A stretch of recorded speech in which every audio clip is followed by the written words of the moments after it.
खुशियां मनाता होगा, शादी में मशगूल होगा। किसी ने आवाज दी, किसी ने बताया कि या रसूलुल्लाह वो तो जख्मी है।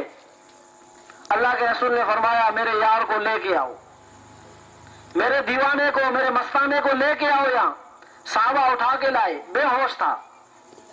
अल्लाह के रसूल ने अपनी गोद में उनका सर रखा तो होश आ गया और हंसने लगा, थोड़ा सा मुस्कुराया।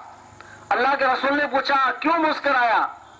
कहा मेरी तमन्ना थी, मेरे दिल के अंदर ये तमन्ना थी कि मैं आखिरी टाइम हो और रसूल पाक सल्लल्लाहु अलैहि वसल्लम का चेहरा हो, मेरी नजर हो, आपका रुख अनवर हो। अल्लाह ने मेरी दुआ पूरी कर दी, मोहम्मद की गोद में जान दे दी और अल्लाह को प्यारे हो गए। इसीलिए तो अल्लाह ने कहा रज़ी अल्लाहु अन्हुम व रज़ू अन। तो ये सहाबी थे। एक सलमान फारसी रज़ी अल्लाह तआला अन्हु, हर बंदा नाम जानता है। इनकी शादी का वाक़या आता है कि सामने थे हजरत तलहा रज़ी अल्लाह तआला अन्हु। सलमान फारसी ने हजरत तलहा से कहा मेरे लिए लड़की ढूंढो, या फला साहिब से जाकर के बताओ, उनसे पूछ के आओ, मुझे शादी करनी है। जब ये तलहा उनके घर पहुंचा तो उन्होंने कहा हम इनको तो नहीं देते, लेकिन आपका निकाह करा सकते हैं। और अभी इसी वक्त उनका निकाह हो गया। अब महीना गुजर गया, सलमान फारसी मिले नहीं। जब महीने के बाद सलमान फारसी ने उनसे कहा कि तलहा तूने क्या किया मेरी बात का, तो हजरत तलहा रज़ी अल्लाह तआला अन्हु बोले नहीं, क्योंकि उन्हें शर्म आई। गया रिश्ता लेने के लिए था, खुद लेके आया। फरमाया यार मुझे शर्म आती है, मैंने जब आपकी बात की तो उसने कहा उनको तो मैं नहीं देता, लेकिन आप तैयार हो जाए अभी निकाह करा देता हूं। तो मैंने निकाह कर ली। कुर्बान जाऊं साहबी पर।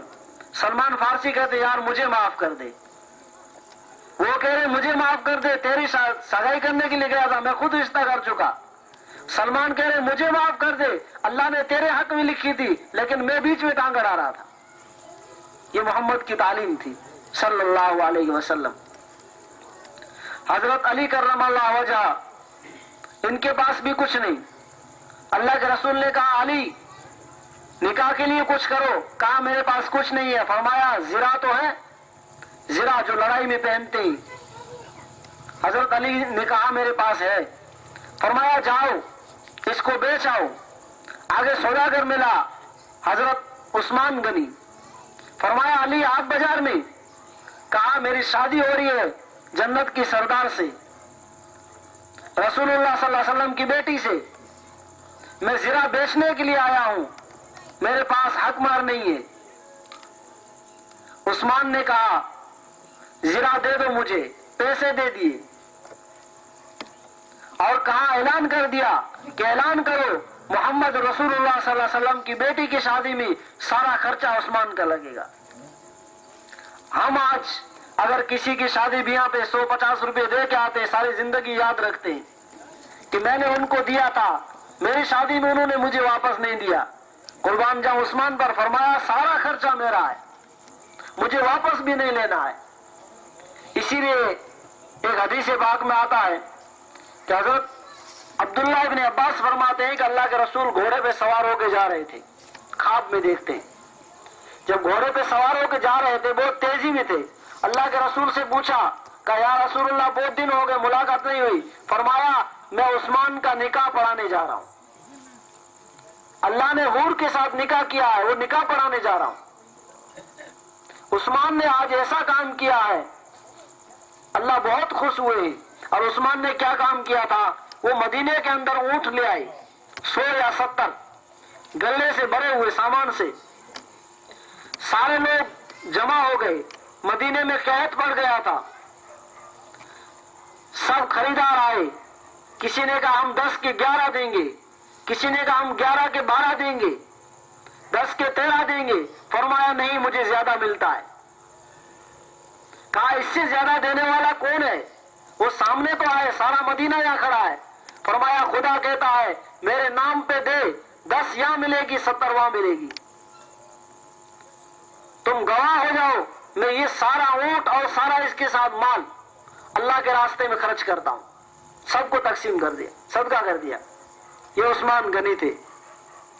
حضرت آدم علیہ نبینا علیہ الصلوۃ والسلام ان کا نکاح ہوا حضرت حوا سے. اللہ پاک کی قدرت سے آدم علیہ الصلوۃ والسلام کو مٹی سے بنایا, اندر روح پھونکی گئی. اس کے بعد اللہ نے نکاح کروایا. آدم علیہ الصلوۃ والسلام نے دیکھا عورت ہے, فرمایا پہلے مہر ادا کرو. پیسہ کچھ نہیں, مہر کہاں سے دے؟ یا اللہ اس کی مہر کیا ہوگی؟ فرمایا 20 مرتبہ درود پڑھ میرے آقا صلی اللہ علیہ وسلم پر. ابھی پیدا نہیں ہوئے, ابھی تو آدم کی پیدائش ہے, رسول پاک دنیا میں نہیں آئے, لیکن اللہ پاک پہلے درود پڑھا رہی. الاول والآخر, اول بھی نبی ہے آخر بھی نبی ہے. آدم علیہ الصلوۃ والسلام کا جب انتقال کا وقت آیا, موت کا ٹائم آیا, تو اپنے بچے سیس کو نصیحت کرتے, بیٹا اللہ سے ڈرتے رہنا, اللہ کے ساتھ کسی کو شریک نہ کرنا. اور دوسری بات فرمائی کہ جب تو دعا کرے مدد بھی اللہ سے مانگنا, جب تو اللہ سے مدد مانگے, اللہ سے دعا کرے, تو اول آخر درود پڑھنا حضرت محمد صلی اللہ علیہ وسلم پر. شیس علیہ الصلوۃ والسلام کہنے لگے ابا جان دعا مانگنا تو سمجھ میں آ گئی, اللہ سے مانگنا سمجھ میں آ گیا, یہ حضرت محمد کون ہے؟ آدم علیہ الصلوۃ والسلام نے فرمایا بیٹا تیرے ابا کو اللہ نے جنت میں جگہ دی تھی, رہنے کے لیے دیا تھا. تیرا ابا جنت گھوم کے آیا ہے, جنت کے ہر پتے پہ, جنت کے ہر درخت کے پتے پہ, جنت کے ہر دروازے پہ, جنت کے ہر پتھر پہ حضرت محمد صلی اللہ علیہ وسلم کا نام لکھا ہوا دیکھا میں نے. فرمایا تیرے ابا نے ایک غلطی کی, اللہ نے منع کیا تھا مت کھانا, تیرے ابا نے غلطی کی, غلطی ہو گئی, کھا لیا. اب فرماتے ہیں میں اس کی امت کی جو حالات سنا رہا ہوں, محمد کی بات نہیں سنا رہا ہوں, اس کی امتیوں کی بات سنا رہا ہوں. جس کی امت ایسی ہوگی وہ نبی کیسے ہوں گے؟ فرمایا تیرے ابا نے ایک غلطی کی, وہ سارے نبیوں کا باپ بھی تھا, سارے انسانوں کا باپ بھی ہوں میں, لیکن ایک غلطی کی خدا نے قرآن میں لکھ دی. ساری امت کو بلکہ قیامت تک آنے والے بندے کو خبر لگے کہ آدم نے غلطی کی.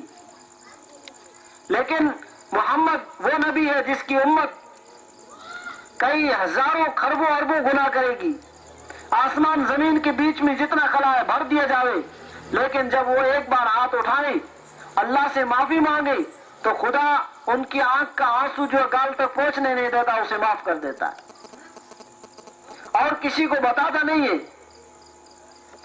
بندہ گناہ کرے خدا اس کا عیب ظاہر نہیں کرتا, بتاتا نہیں ہے, لیکن تیرے ابا کے گناہ کے لیے اللہ نے اعلان کر دیا یہ اس کا امتی ہے. تیرے ابا کو اس گناہ پہ 300 سال یا 100 سال رلایا, لیکن اس کو اس کی آنکھ کا پانی گال تک نہیں پہنچنے دے گا, معاف کر دے گا. تیرے ابا نے گناہ کیا, اس گناہ کی وجہ سے تیری ماں میں اور تیرے باپ میں جدائی ڈال دی, لیکن محمد کا امتی ہزاروں گناہ کرے گا دن میں, لیکن کبھی اپنے شوہر بیوی سے جدائی نہیں ڈالے گا خدا. یہ محمد رسول اللہ صلی اللہ علیہ وسلم کی امت کی تعریف کی ہے, اور اس امت کو اللہ نے وہ کام دے کے بھیجا ہے جو نبیوں کو دیا کرتے تھے خدا. امر بالمعروف اور نہی عن المنکر امتی نہیں کرتے تھے. جب انسان نبی آتا تھا وہ نبی دنیا کو سمجھاتا تھا, اس کے بعد وہ دنیا سے چلا جاتا تھا, پھر دنیا اگر گمراہ ہو جاتی تو خدا دوسرا نبی بھیجتا. یہ سلسلہ چلتا رہا, حضرت عیسیٰ علیہ الصلوۃ والسلام تک آیا, اور پھر حضرت عیسیٰ حضرت محمد صلی اللہ علیہ وسلم پہ ختم ہو گیا. اللہ کے رسول کے بعد کوئی نبی نہیں آئیں گے. عطا اللہ شاہ بخاری رحمۃ اللہ علیہ سے پوچھا گیا, قادیان نے, مرزا قادیانی نے نبوت کا دعویٰ کیا, تو شاہ صاحب نے فرمایا کہ یہ تو آنکھ سے کانا ہے, آنکھ سے کانا ہے. اگر خوبصورت ہوتا جیسا کہ 14ویں کا چاند ہے, اس کی سامنے شاعری بولنے والے غالب جیسے ہوتے, اس کا پانی بھرنے والا اقبال ہوتا, علامہ اقبال, اور اس کی جو مجلسی لگتی فصیح اور بلیغ, تب بھی میں ایسے نبی نہیں مانتا. یہ تو کانا ہے, نبی عیب سے پاک ہوتا ہے. فرمایا ہمارا عقیدہ ہے کہ ابو بکر صدیق اگر بھی دعویٰ کرے کہ میں نبی ہوں تو ہمیں انہیں بھی ٹھکرا دیں گے، انہیں بھی نہیں مانیں گے. کیوں؟ رسول اللہ صلی اللہ علیہ وسلم پہ نبوت ختم ہو چکی.